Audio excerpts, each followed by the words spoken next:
Politically وہ بہت اچھی خاتون ہے, وہ بڑی اچھی بیٹی ہیں, وہ سب اچھا ہوگا ان کے اندر, لیکن مسئلہ یہ کہ وہ پولیٹیکل میچیور نہیں ہے, کیونکہ پولیٹیکل ان کی ٹریننگ نہیں ہوئی ہے. وہ غصے میں آتی ہیں, وہ نفرت کا اظہار کرتی ہیں, وہ غصے کا اظہار کرتی ہیں, کچھ ایسے لوپ ہولز دے دیتی ہیں. اب جب آپ عدلیہ کو ملائن کر ہی رہی تھی تو آپ کو نواز شریف صاحب کو بیچ میں لانے کی کیا ضرورت تھی؟ عدلیہ کو آپ نے ملائن کیا اور اس پہ باعث ہونے کے الزامات لگائے, فیسیلیٹیٹر ہونے کے الزامات لگائے, اور ساتھ ہی آپ نے کہا کہ جی دیکھیے گا آنے والے دنوں میں نواز شریف صاحب کے کیسز بہت جلد معاف ہو جائیں گے. اب لوگ ڈاٹس کنیکٹ کر رہے ہیں کہ آپ ان کو بلیک میل کر رہی ہیں, آپ ان کو پریشر بلڈ کر رہی ہیں, دباؤ میں لے رہی ہیں عدلیہ کو. تو بھائی ایسا نہ کیا کریں, دونوں الگ الگ چیزوں کو رکھا کریں. اب میں واپس آ جاتی ہوں جو اصل کہانی ہے اور جو اس کا جو بریکنگ ہے. اب پی ٹی آئی والے جب شروع میں تھے ان کو بھی لگا شاید فیصلہ ان کے حق میں ہے, لیکن وہ ذرا تھوڑے عقل مند پڑھے لکھے لوگ ہیں. اب جب وہ بیٹھے عمران خان صاحب کے ساتھ, انہوں نے پورا فیصلہ کھولا, انہوں نے پورا فیصلہ پڑھا, تو انہوں نے کہا کہ جی وہ گورنر پنجاب جو کہ کنسلٹنسی کیسے دے گا, یا وہ کنسنسس کیسے ڈیولپ ہوں گے, کیسے کنسلٹ کرے گی الیکشن کمیشن, اور ڈیٹ کیسے دے گا اس کنسلٹنسی کے بعد. تو پھر پی ٹی آئی نے اب پوری تیاری پکڑ لی ہے. اب جو سپریم کورٹ جا رہے ہیں وہ نہ تو پی ایم ایل این جا رہی ہے, نہ وفاقی حکومت جا رہی ہے, نہ گورنر جا رہے ہیں. اب سپریم کورٹ خود پی ٹی آئی جا رہی ہے. وہ اس لیے کہ تھوڑا وہ انتظار کریں گے کہ الیکشن کمیشن جو ہے وہ گورنر کے ساتھ کنسلٹ کرتے ہیں یا نہیں کرتے ہیں ود ان فیو ڈیز, کیونکہ اس میں دن کا ہوتا ہے کہ آپ اتنے دن کے اندر اندر الیکشن کی ڈیٹ اناؤنس کرنی ہے. اگر کہ الیکشن ڈیٹ اناؤنس ہو جاتی ہے تو ویل اینڈ گڈ, نہیں ہوتی then they will go to knock the door of Supreme Court and they will ask to the Supreme Court کہ دیکھیے جی یہ جو ہے وہ الیکشن کمیشن ڈیٹ نہیں دے رہا, گورنر پنجاب جو ہے وہ ان کے ساتھ کنسلٹنسی ان کی نہیں ہو رہی, مشاورت نہیں ہو رہی, اور کنسنسس ڈیولپ نہیں ہو رہا, تو خدا کے لیے آپ انٹروین کیجئے اور الیکشن کمیشن کو حکم دیجئے کہ وہ الیکشن کی ڈیٹ دے, یا گورنر پنجاب کو اس بات کا پابند کیجئے. اب اس پہ یہ ہوگا کہ جو سپریم کورٹ کا فیصلہ آ جاتا ہے تو پھر آپ بغلے بجائے, چاہے وہ پی ٹی آئی ہو چاہے وہ پی ایم ایل این ہو. اب یہاں پر دوسری بات یہ کہ میں جب کسی سے, ظاہر سی بات ہے ہم 4 لوگوں سے بات کرتے ہیں چیزوں کو دیکھنے کے لیے, تو انہوں نے کہا کہ جی اگر کہ لاہور ہائی کورٹ یہ سمجھ رہے ہیں کہ انہوں نے جو فیصلہ پی ٹی آئی کے حق میں دیا, تو وہ چاہتے, اگر وہ چاہتے تو ڈائریکٹلی وہ الیکشن کمیشن کو یہ آرڈر کر سکتے تھے کہ جی آپ فوری طور پر ڈیٹ دیں.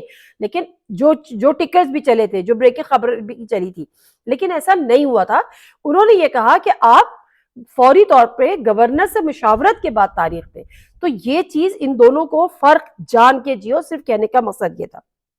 دوسری بات, اصل میں صرف مسئلہ الیکشنز کا ہے. سب کو پتا ہے کہ الیکشن جس دن بھی اگر ہو جاتے ہیں تو پھر الیکشن جو ہے وہ پی ٹی آئی کے حق میں ہوں گے اور پی ٹی آئی حکومت میں آ جائے گی. صرف ایک ہی وجہ ہے کہ یہ الیکشن سے بھاگ رہے ہیں. مریم نواز صاحبہ کتنا ہی کہہ لیں کہ وہ الیکشنز نہیں ہوں گے, لیکن ہم الیکشن سے نہیں بھاگ رہے, لیکن ایوری بڈی نوز کہ الیکشن سے بھاگ رہے ہیں. ورنہ اسلام آباد کے بلدیاتی انتخابات تو ہونے دیتے, سب چھوڑ دیں نا. اسلام آباد کے بلدیاتی انتخابات سے تو حکومتیں نہیں آتی جاتی گرتی ورتی یہ وہ, تو وہ ہونے دیتے. آپ نے وہ بھی نہیں ہونے دیے کیونکہ آپ کو یہ بھی ڈر تھا کہ یہاں پہ بلدیاتی حکومت بھی جو ہے وہ پی ٹی آئی کی نہ آ جائے. اب 2-3 چیزیں ہیں, کیونکہ ایک چیز اور خبر یہاں پر دیتی چلوں, کیونکہ جی جو باتیں ہو رہی ہیں نا, کہیں بات ہو رہی ہے ٹیکنوکریٹ گورنمنٹ کی, کہیں بات ہو رہی ہے سافٹ کو کی, کہیں ہارڈ کو کی, کہ جی مجھے تو کسی نے کہا کہ جی جو بڑا روتھلیس ہوگا جو بھی ہوگا آنے والے دنوں میں. تو میں نے ادھر سے پتا کیا جانا, کہا جی ایسا کچھ نہیں ہونے جا رہا. اگر کہ سپریم کورٹ بڑا کیٹیگوریکلی اور بڑا کلیئرلی ڈیسیژن دے دیتی ہے کہ الیکشن کمیشن کو کہ جی آپ فوری طور پہ الیکشن کرائیں, تو پھر تو شاید پنجاب اور کے پی میں الیکشن ہو جائیں اگر ججز مینج نہیں ہوتے. ادروائز الیکشن جو ہیں وہ اکٹھے ہوں گے اور اکتوبر میں ہوں گے. There is no news of any technocrat government. There is no news of any coup, either soft or hard. ٹھیک ہے, تو یہ مجھے جو اب تک کی اطلاعات ملی ہیں اس میں یہی ہے. ہاں ایک بات ضرور ہے جس پہ میں ایگری کرتی ہوں, وہ بات یہ ہے کہ معاملات جو ہیں وہ پولیٹیکل جو ہمارے پلیئرز ہیں نا ان کے ہاتھوں سے نکلتے جا رہے ہیں, بالکل ایسے جیسے آپ کے ہاتھ سے ریت پھسل رہی ہے. وجہ کیا ہے کہ جو ہماری اکنامک سچویشن ہے, جو ہماری پولیٹیکل سچویشن ہے, تباہ و برباد ہو چکی ہے. آئی ایم ایف سائن کر کے نہیں دے رہا, معاہدہ آئی ایم ایف سے ہو نہیں پا رہا.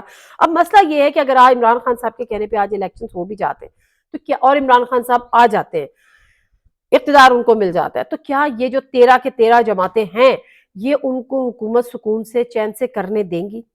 اور وائس ورسا. اگر وہ آ جاتی ہیں تو کیا عمران خان یا پی ٹی آئی ان کو حکومت چین سے کرنے دیں گے؟ اگر وہ آ جاتی ہیں تو کیا عمران خان صاحب ریزلٹس کو تسلیم کر لیں گے؟ اگر عمران خان صاحب آ جاتے ہیں تو کیا دوسری طرف ریزلٹ کو تسلیم کر لیں گے؟ پھر ایک اور شوشہ کہ جی عمران خان صاحب ابھی بھی لاڈلے ہیں تو آپ بھی بن جائیں. نادر مرزا کو اجازت دیجیے. اللہ حافظ.